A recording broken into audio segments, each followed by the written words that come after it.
This is Ezra from Suffolk Mind. Hewing, isn't it? That's It name. is. It's Ezra. I don't need to think. But no. where are we? You are a bit of a sleepy expert. I'm particularly interested in the relationship between sleep and mental health. Yeah. So there are people who know a great deal more about sleep than I do. Yeah. And there are people who will know a lot about mental health too.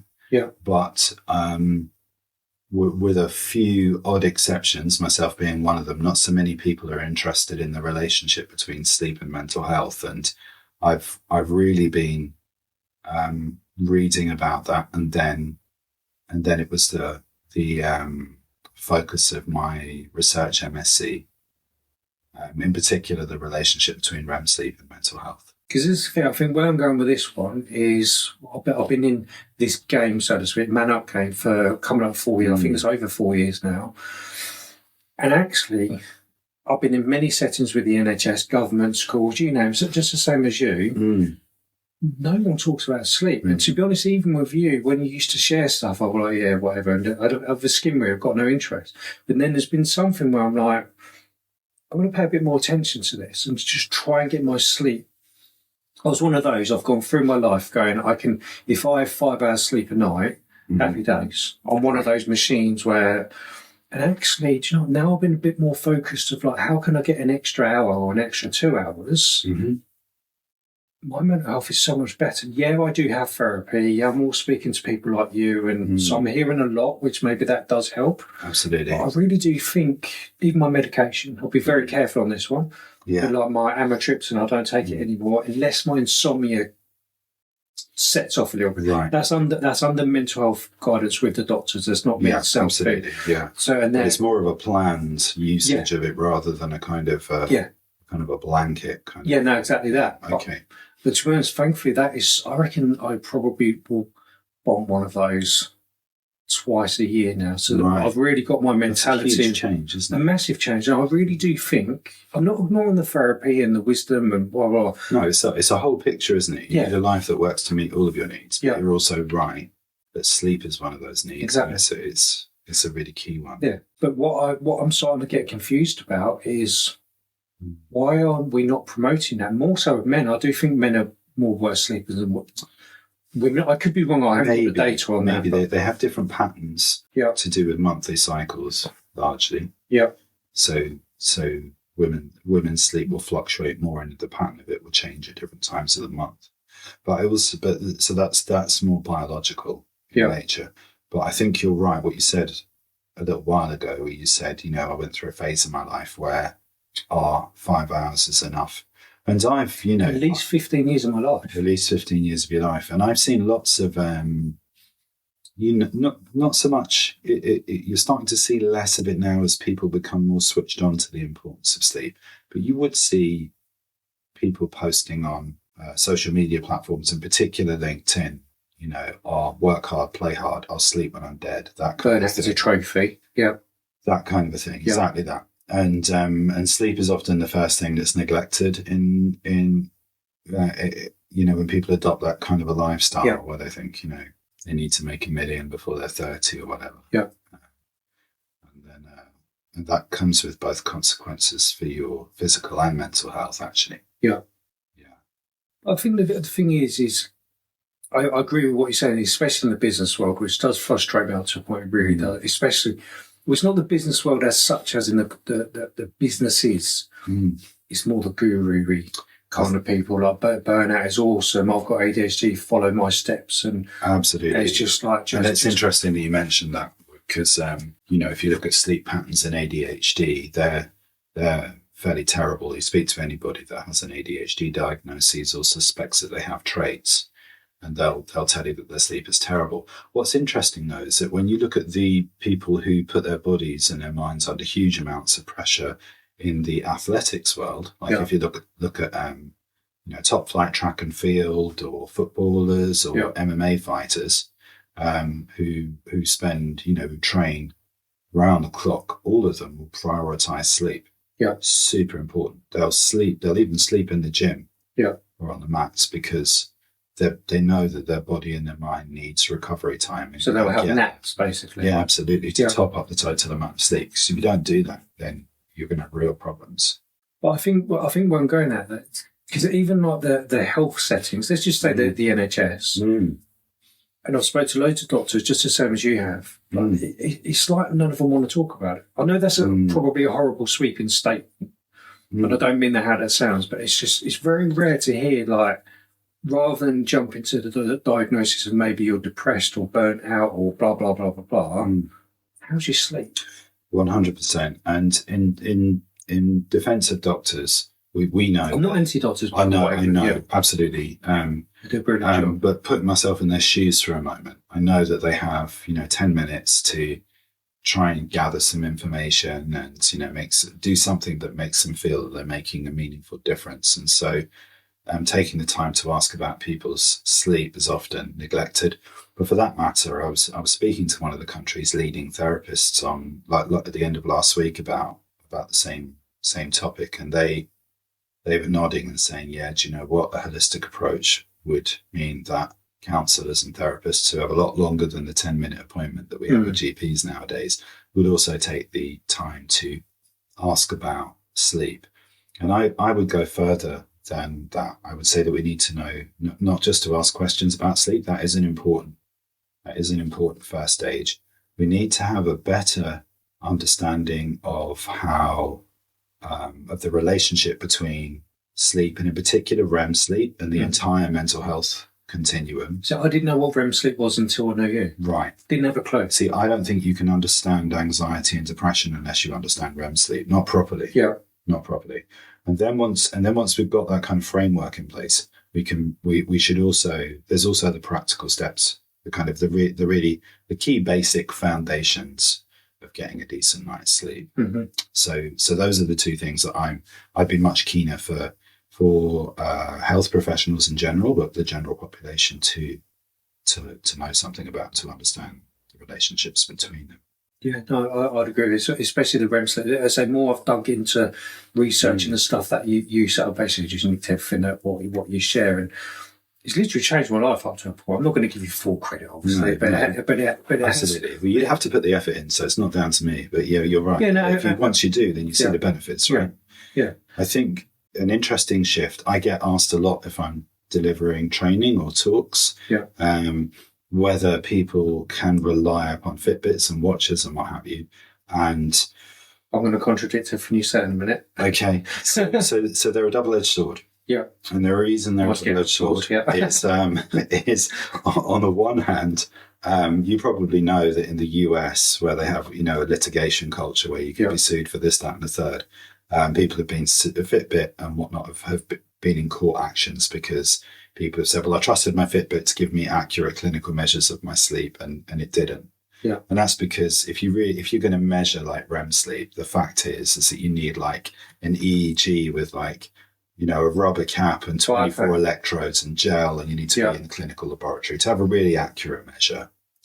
But nonetheless, the advent of Fitbits and kind of health tech has raised people's awareness of the different kinds of sleep and their importance. Now, with REM sleep, you can divide sleep into 5 different kinds of sleep. But just to keep things simple, if we said there's REM sleep, and then there are different stages of sleep, but in particular deep sleep being really critical. Although there are competing theories, there are agreements about what the functions of these different kinds of sleep are. So deep sleep in a healthy sleep cycle, most of that happens in the first half of the night. Mm-hmm. And that's when the body and brain cells are being repaired. The brain's kind of more offline. It's kind of on a low hum. Sleep researchers call it slow wave sleep because you'll have kind of slow waves if you're measuring activity with an EEG. And as I say, deep sleep is where your body's repairing itself. So you need that. Yeah. If you don't get deep sleep, then aches and pains will persist. Your body's inflammation response might stay switched on. Mm-hmm. So you have conditions where inflammation is a factor. Things like rheumatoid arthritis, IBS, heart-related conditions, and a whole host of other horrible things. So you need deep sleep to keep you physically healthy. REM sleep most episodes of REM sleep occur in the second half of the night, and the first episode will start about 90 minutes in, but it's relatively short, maybe 10 up to 20 minutes, maybe. And then in the second half of the night, they'll occur like every 45 minutes and last longer. And during REM sleep, brainwave activity looks a lot like it does when people are awake. Mm-hmm. So it uses lots of energy. Yeah. Yeah. And most people know that most of our dreaming takes place during REM sleep. Not all of it. So that true. But the most complex dreams do. Now, a lot of people say, but I don't dream. Actually, we do. Right, okay. But if dreaming has done its job, there is little reason for you to remember the content of your dreams. So it's just done its job. I never remember anything. You don't remember. Then they've worked. That's great. Now, the exception to that is when people do remember their dreams. They tend to be the dreams that they've had just right before they wake up. Right, okay. And people may even wake up from a dream, go to the loo or go to get themselves a glass of water or whatever, go back to bed, fall asleep, and recall later on that they went back into the same dream. It was like the dream was completing itself. Right, okay. So that's the and you know, in a healthy night, now the amount of sleep we need varies hugely from person to person, just like height does. Yeah.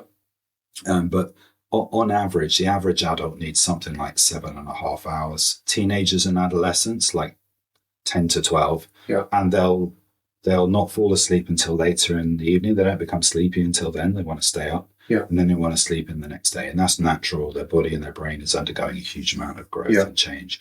In the later stages of our life, the amount of time we spend asleep seems to reduce to about 6 hours. And it's not quite clear whether that's for biological or might be cultural reasons. Who knows? Or just awareness. Is this men or just age groups in general? It's in general. It's people in general, whatever gender. Okay, so it's deep sleep repairing the body. And as I say, there are competing theories around REM sleep. Well, what we can say for certain is that the emotional content of dreams and the weird metaphors that occur in people's dreams match people's waking concerns. So if somebody's anxious through the day, if you ask if they're able to recall how they felt during their dreams will be characterized by anxiety. If they were having happy, kind of exciting or curious dreams, it's probably because they were looking forward to doing something the next day that they felt excited and curious and happy about. And likewise, the metaphors will reflect the content of being awake. We also know that if you deprive people in clinical settings of REM sleep, so you got them rigged up, when you can see that they've gone into REM sleep, you wake them up to stop them from having REM sleep and dreaming. Bit of a dick move, but for scientific reasons. Well, it is. And the reason is that the next day, the part of the brain, the amygdala, well, we have two of them, in fact, one in either hemisphere, the amygdala. So if you imagine like these are the two halves of your brain, and here's the cortex, the thinking part. Inside is the amygdala, which is a Greek or Latin term for almond shaped. These are the brain security officers. They're sort of risk assessing and triggering fight or flight and angry outbursts. If you deprive people of REM sleep, they're 70% more likely to have an angry outburst the next day. Well, okay. So that tells us something really important about the function of REM sleep, and the view of myself and other people who subscribe to the same sort of understanding, both from the research but also different competing theories, is that the key function of REM sleep is to discharge emotions that we've not acted upon while we're awake. And that's really important when we think about mental health. Yeah.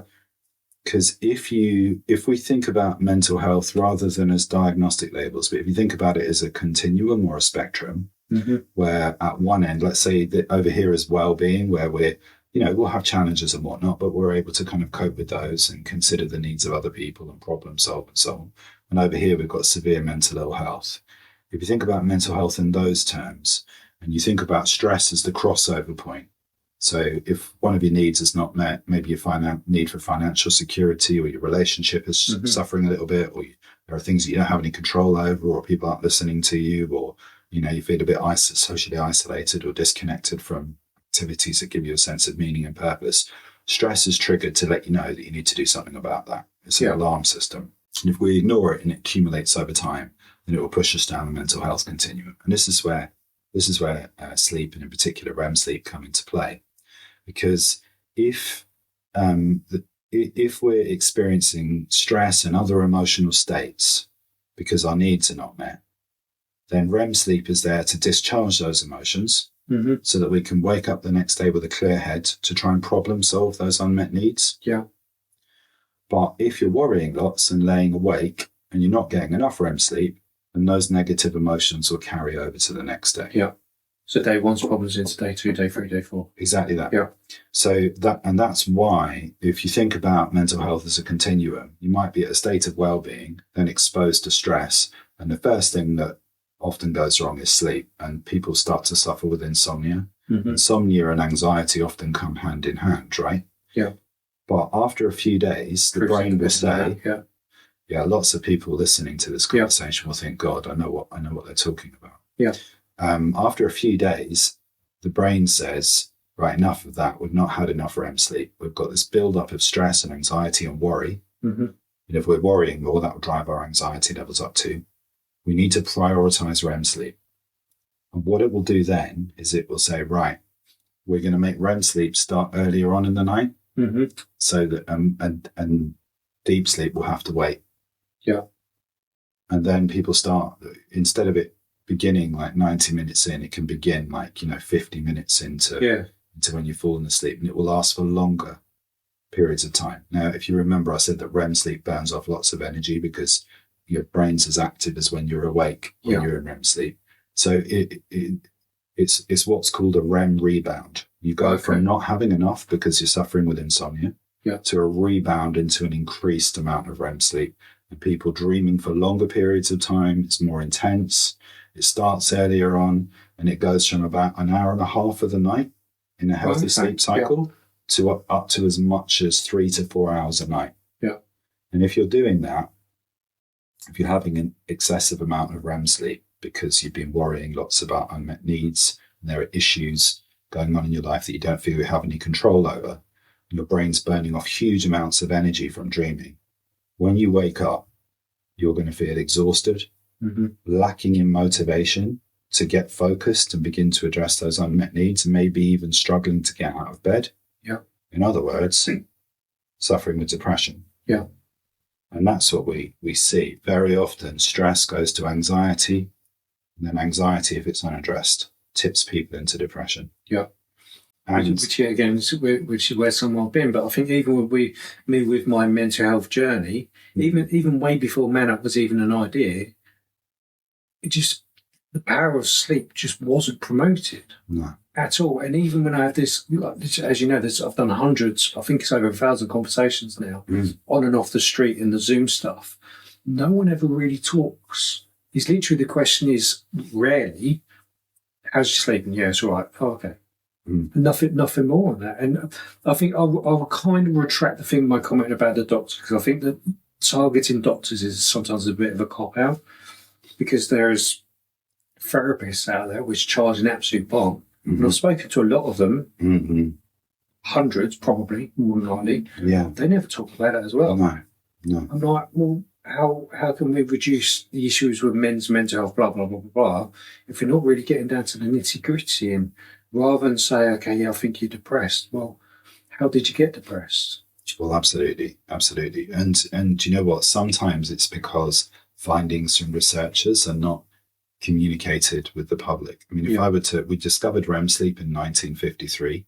Two researchers, Aserinsky and Kleitman, were measuring brain waves, and they'd noticed rapid eye movements or people's eye muscles twitching. Yeah. They wake them up and ask them what was going on, and that's how they discovered the association between REM sleep and dreaming.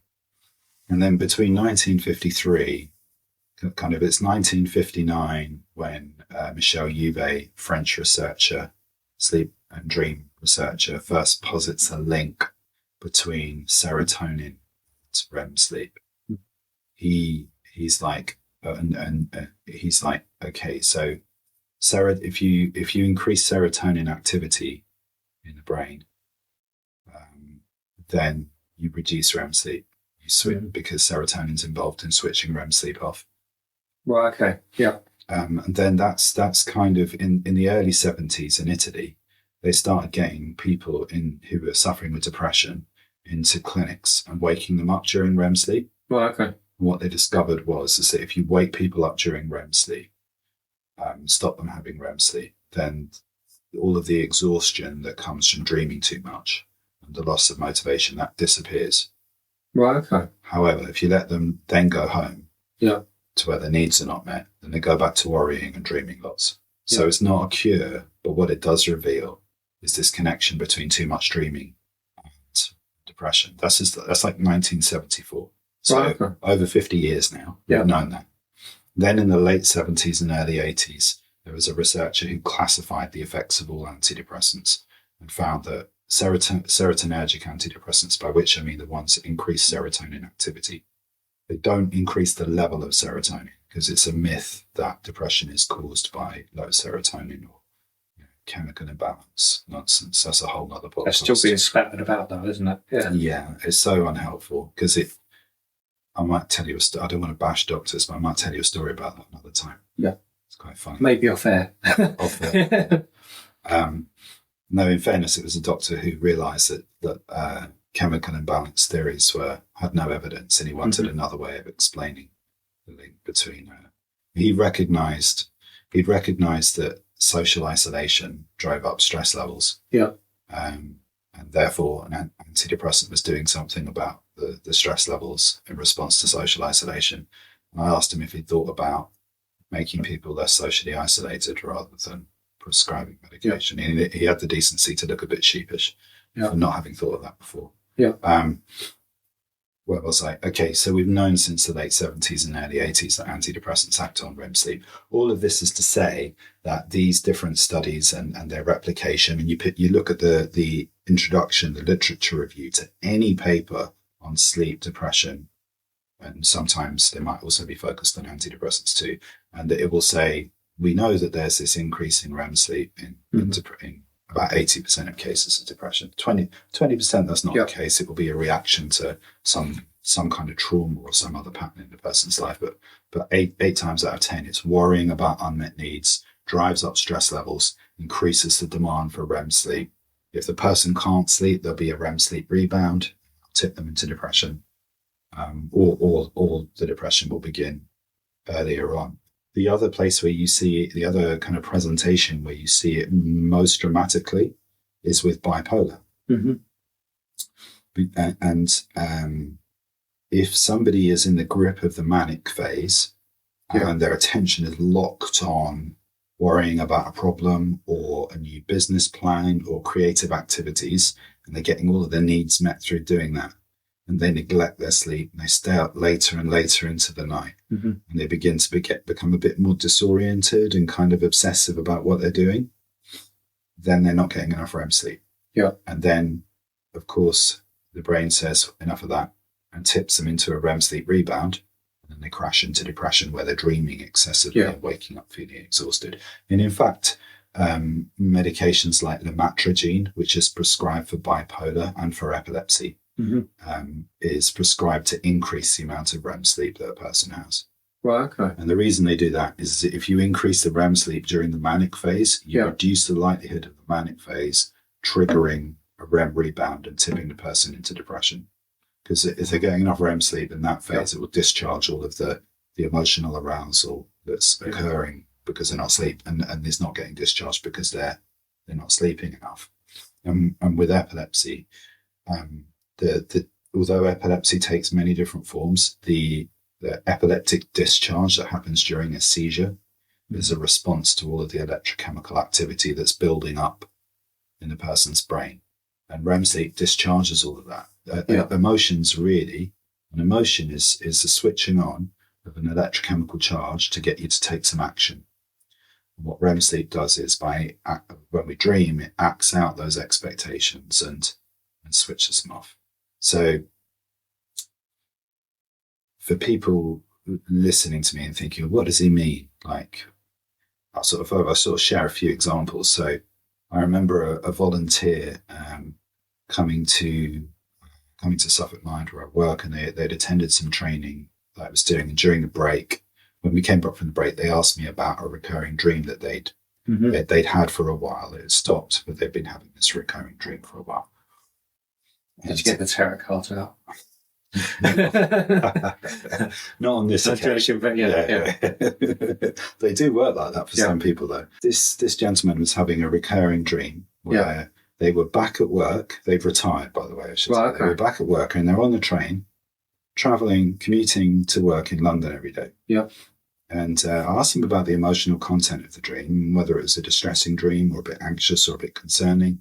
And I find that interesting. I hope that is, I've never once, because my wife's a dreamer. I mean that in a nice way. Yeah. And she can recite everything about her dreams. Yeah. And sometimes I'm like, I get jealous about it actually, but it sounds like I probably don't need to be at all. You don't need to be at all. It's done its job. Yeah. For this gentleman, when I asked him like when the dreams had been occurring, they'd started when he'd retired. Retirement's a terrible idea if you haven't planned it properly. Yeah. Because it means you're no longer getting your needs met through work. No purpose. Yeah. You've got no purpose. You don't have a control or a structure to your day. Yeah. And I said to him, okay, so when did these dreams stop? And he thought about it for a moment. He said, well, actually, after I started volunteering.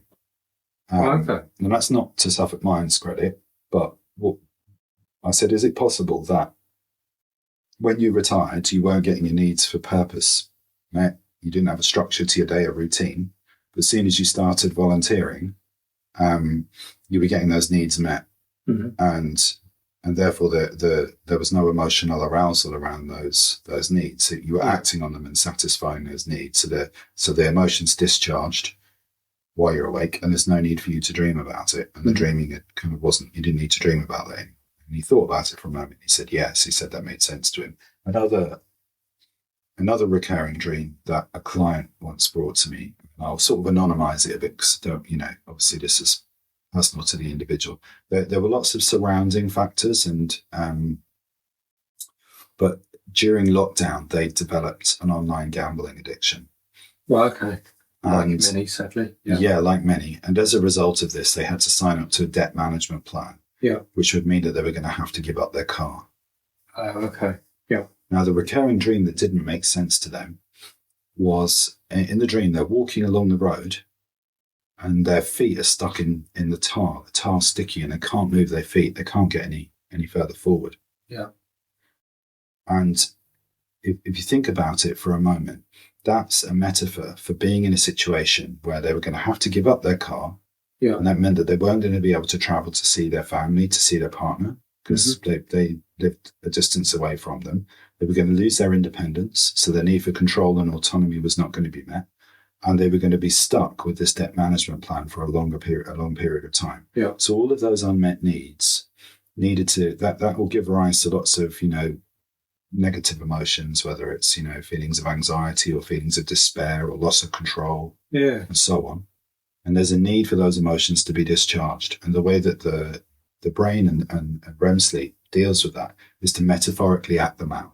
And in this case, the metaphor that it chose was feeling like you were wading through tar, right? Because you've no longer got your car, so you can't drive along the road. Yeah. So you've got to walk, and it's going to take you forever, not just because of the distance, but also because you've got this debt management plan hanging over your head as well. Does that make sense? No, it makes perfect sense. Yeah. So the metaphorical language of dreams is about our waking concerns. Older theories say it's something to do with the unconscious and what have you, and sort of keeping a lid on it all. But if that were true, we'd be, emotionally incontinent by the time we were 30 for sure. Mm-hmm. But actually dreams work to keep us healthy by discharging emotions we've not been able to act on while we're asleep, while we're awake, so that you can wake up able to think clearly and deal with the next day.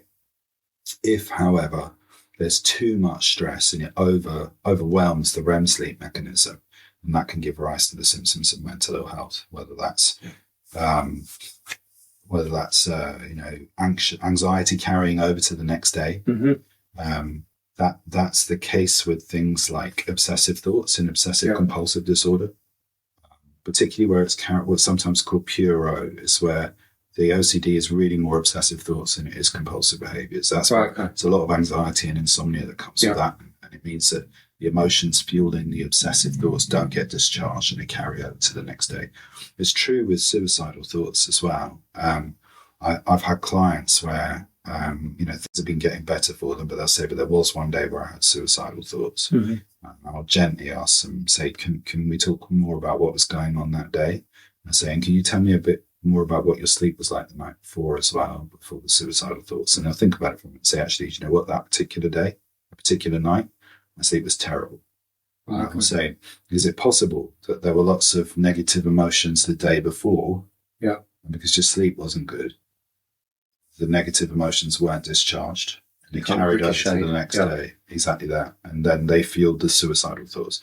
And a lot of the time, people kind of listen to that and they think, and they're like, do you know what, that makes sense. And it takes the heat out of it because they realize that they're not to blame for the suicidal thoughts. It's just that they haven't had sufficient REM sleep to discharge the emotions that fuel the thoughts. Does that make sense? No, it does, but which even more triggers, even with this, I've learned quite a lot. And bloody hell, you've proven in this 25 minutes or whatever else we've been talking, the importance of sleep. And I used to think before MANUP, maybe the first 18 months of you, I used to think, oh, what a load of bollocks. Because I'm like, I can survive on 4 I like your skepticism, though. It's healthy. We need more of that. Yeah, but I think the thing is, that's why I am very much a convert. I'm not perfect sleep or whatever else. But now I've been finding ways to squeeze another half an hour, 2 hours. I used to be on average 4.5 on a good day. But now I'm about 7, sometimes 8. Are there particular steps that you've put into place to sort of get you there? Well, I think that there is the typical all notifications are off on absolutely everything. Yeah. And then also like do not disturb automatically goes on. Yeah. The only people who could bypass it is my wife and kids. That's it. No one else. Do not disturb. And do you know what? Actually, I've got no need to look at my phone after the most important people in my life are in that room. Everything else is absolutely. So you've kind of like reprioritized what you want to give attention to, and remove things that might be demanding your attention elsewhere. But there's also, I am very much a YouTube whore. I do love my YouTube stuff. So I just sit there watching vloggers. So rather than watching a film, which can get my brain worked up on occasion, just sit there flicking and sometimes just read. Yeah, absolutely. So long as it's not too exciting or racy, Dan. Like if you're reading like Mills and Boons. What's fate tells you? No. But I think it's also as well, but the other thing is actually going to bed earlier. Yeah. So you described... I think that's not promoted well enough. No, absolutely not. It's sort of like you've described a lot of the key steps. So the first thing I would say is that now people's body clocks are different. Yeah. And some people struggle to go off to sleep. Yeah. And then they'll need to sleep in longer the next day, which is sort of typical for teenagers, actually. And I sometimes wonder whether sort of the teenage sleep pattern persists into adulthood for lots of people. They develop bad habits during their teenage years and they stick with them throughout adulthood. But then lots of people will go off to sleep very easily, but then they'll kind of like wake up a bit too early and struggle to go back to sleep. But nonetheless, having the first key step is to have a regular going to bed time, as you said. Yeah. And a regular getting up time. So I used to think that was bollocks. Yeah, well, this is the thing. I don't know what's actually changed that. Well, is some of it experience? And once you've had a taste, right? Yeah. Then you know it's true. You can verify it by your own experience. So actually, one thing that's neglected, you're right, having a regular kind of early going to bed time and a routine where you say, right, you know what, I'm going to have a warm bath or a shower, my last meal, around about a couple of hours before I plan to go to bed. The reason for that is that as your body begins to cool down after a warm bath or a shower, it triggers the hormones that are involved with sleepiness and making you begin to feel sleepy, which, incidentally, is very different from tiredness. In our culture, we're not very sensitive to the difference between different feelings and what they're telling us. Yeah. Sleepiness is wonderful. That's where you're like, oh yeah, I'd love to go off to sleep now. Most people, I suspect, they're just tired or knackered and exhausted, especially if they're like, juggling multiple plates, got young families or whatever. It's really hard. But in any case, having that kind of routine before you go to bed should make you feel sleepy. That could be dimming the lights, could be getting rid of screens at least 45 minutes before you plan to go to bed. It could be just reading a book, just be relaxing with your family, drinking whatever it is you drink in the evening that's not caffeinated, that helps you to kind of, feel a bit sleepy. Oh, there is one thing. I swapped watching EastEnders in the evening for the morning. Now I want to come to the morning. Seriously, I watch it like if I wake up because the wife goes to work a lot earlier than me and I can't fall back asleep, I watch EastEnders in the morning, not in the evening. Perfect. So having a morning routine is just as important as having an evening routine. Okay. And the really important So I've now do basically, haven't I? Almost. It depends where you're watching EastEnders. Yeah. The most important thing to do in the morning is to get sunlight. Yeah. So if you have your morning tea, one of the things I always advise people to do is to have their morning tea or coffee somewhere where they're exposed to sunlight, because we need vitamin D, but there are particular frequencies above the horizon in the morning that strike receptors in the retina of our eye. Going back a little while, if you went to, don't ask me why, but if you were in a lecture, and I happened to be in a lecture once upon a time on the retina in the eyes, and they would tell you that there were cones and rods. One did colour, the other did light. Women's eyes had more colour cones, and men's eyes had more light rods, and that shaped their perceptions in terms of distance and fine-tuned perceptions and whatnot. More recently, they've discovered something called photoganglion receptor cells. You don't need to remember that. Right. All you need to know is... I don't need to watch football. You can just watch it. Yeah. All you need to know is that they like blue light early in the morning. And when they get that blue light, it says, right, timestamp the body clock. From now on, this is the start of the 24-hour cycle for us. Yeah. And from that, your body knows when to eat, when to feel sleepy, including that kind of late mid-morning, after lunch sleepiness, when to go to the toilet, so you get nice like routine with your bowels as well, which is equally important, and when to begin to feel sleepy in the evening as well. So you're kind of like resetting your whole kind of like daily diary by getting blue light first thing in the morning. Yeah. The other thing about blue light, of course, is that you need it to make for your cells to make vitamin D. Yeah. Vitamin D is a building block for tryptophan. Tryptophan replenishes serotonin molecules. Serotonin molecules switches off REM sleep so you don't dream too much. So you're not doing excessive dreaming and then waking up exhausted because your brain's been dreaming too much the next day. So those are the just if you just focused on having a regular going to bed and a regular getting up time, and you had healthy routines around both, you would do, anybody who does those first two things, I say anybody, unless there are some other serious kind of presenting issues, sometimes physical health conditions, sometimes existing traumas and PTSD that might need a different kind of intervention. If you just did those two things, it would give you the capacity to cope with other issues in your life that, because we can't solve everything in a day. Yeah.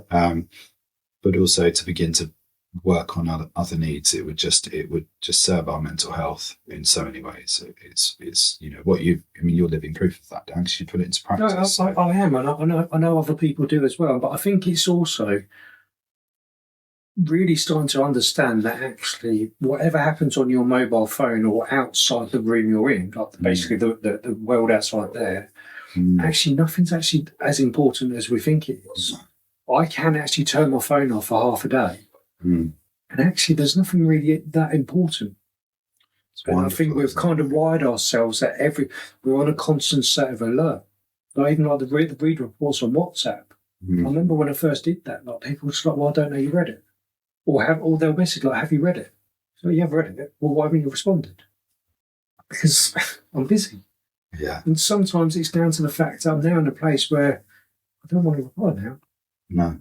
I sort of noticed when you did that, and I think that's pretty good. I don't have notifications either, and I'll make an effort to switch my phone off and kind of put it in the bottom of my bag or whatever, or leave it in a drawer somewhere. Yeah. Just to have a break from it. I think it's part of this kind of I want it now culture, isn't it? Where, we buy everything on hire purchase or on finance, and, we expect people to kind of give us a response immediately. And that has negative effects for our expectations about other needs, about relationships, and about, feeds habits where people look for quick hits, quick rewards, rather than working on kind of longer term or meaningful projects where you're learning to kind of, get better at a hobby or an interest or, problem solve and so on. Well, I think even me with like the sleepy stuff, I think of me is I'm still nowhere near where I'd like to be, But I think it's taken me like 2.5 years to really, really sort out my sleep. So, and sometimes that is making steps to go, actually, the phone can just be stuffed over there. Completely. And stuff like that. Like, swap the EastEnders for the evening and don't watch any films after 9-10 o'clock and stuff like that. That sounds wonderfully healthy. I mean, the other thing I would say is... None of it is perfect, but it's getting... No, but that's the thing, though, Dan. I don't think it needs to be perfect, because in real life, you're never like... Your financial security is never like... That need is never completely satisfied. You could always want an extra whatever, right? Anybody could... Because you know, the nature of black and white thinking and security is that it's never really satisfied. And until you get mature enough to kind of say, do you know what, I've got enough and I can focus attention on other things. And it's easy to get into a kind of a perfectionist mindset where we think things should be perfect or that we should have more of a thing.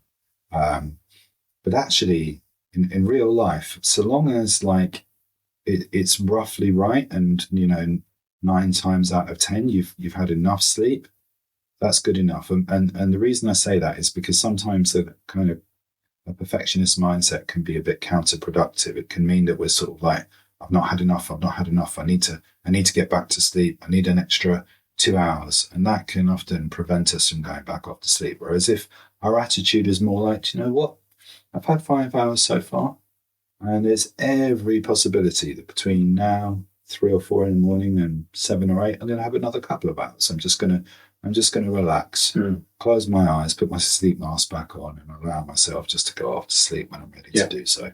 And if you get another hour and a half, that's great. And you know, we don't want to accumulate a sleep debt because that's really difficult to make up.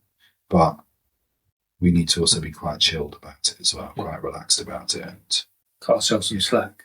100%. Yeah. I think that's the problem, is that I think we've moved into, we're not allowed to forgive ourselves anymore. And I don't know whether that's society or just the way the world is going. I don't know, it's a weird one, but I hear that a lot of the time when people just aren't really, especially men, they feel like they're fucked up. Things like that. One of the things that, you know, perhaps this is a conversation for another podcast, is when you listen to the sorts of work that Susie Bennett does, where she sort of captures men's feelings about themselves when they're not feeling their best, is that often they don't want to feel they're a burden to others, or that they're not fulfilling their obligations for their families, or for their colleagues, and, you know, to the point where they don't see any purpose to their lives. I feel that there's a strong drive in men that is often both unrecognised and undervalued. They need to feel that they're putting their, you know, meeting their obligations, they're fulfilling their part of the deal, and that they're not a burden to others, that nobody else is having to sort of carry their load, so to speak. Yeah. I'm sure there'll be plenty of people hearing you say that and thinking, God, I wish he would do. Yeah. But those unrealistic expectations can, whether it's to do with sleep or anything else, can often get in the way, for sure. But perhaps we'll pick that up another time. Absolutely.